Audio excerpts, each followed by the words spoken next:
के अंदर प्रकट होती है। तो आप देखिए तीसरी लाइन,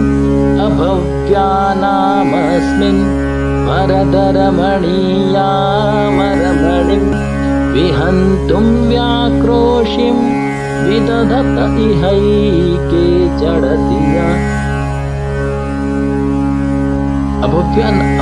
नामस्मिन, पहले लाइन में वो क्या कहना चाह रहे हैं, लेकिन कुछ मूढ़ बुद्धि, कुछ जड़ बुद्धि लोग जो इस रहस्य को नहीं समझ पाते और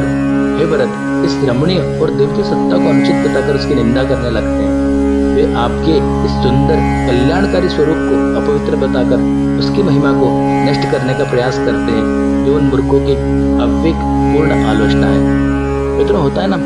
अब जैसे मैं आपको एक एग्जाम्पल के माध्यम से समझाना चाहता हूँ। ये तो इन श्लोकों का अर्थ तो हम अभी जानने लगे हैं, और जब हम इन श्लोकों के अर्थ को समझने का प्रयास करते हैं तो हम इसकी महिमा को धीरे धीरे अपने आप जानने लगते हैं। लेकिन अब जैसे अगर किसी को यूपीएससी की एग्जाम को क्लियर करना है तो वो क्या करता है, यूपीएससी के जितने भी सब्जेक्ट हैं उसको पूरा खंगाल लेता है, अपना जनरल नॉलेज,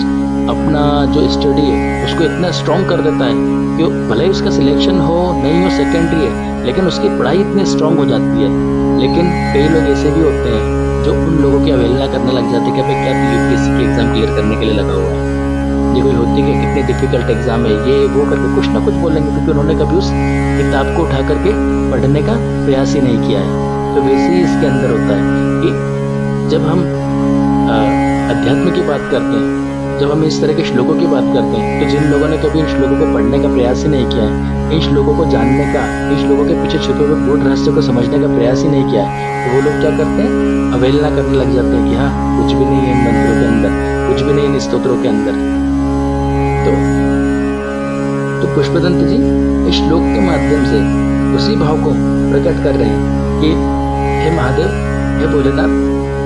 जो इस रहस्य को नहीं समझ पाते हैं, जो आपकी इस दिव्य सत्ता को नहीं समझ पाते हैं, वो क्या करते हैं, इसको अनुचित बताकर, इसको गलत बताकर इसकी निंदा करने लगते हैं और आपके सुंदर कल्याणकारी स्वरूप को अपवित्र बताकर उसकी महिमा को नष्ट करने का प्रयास करते हैं।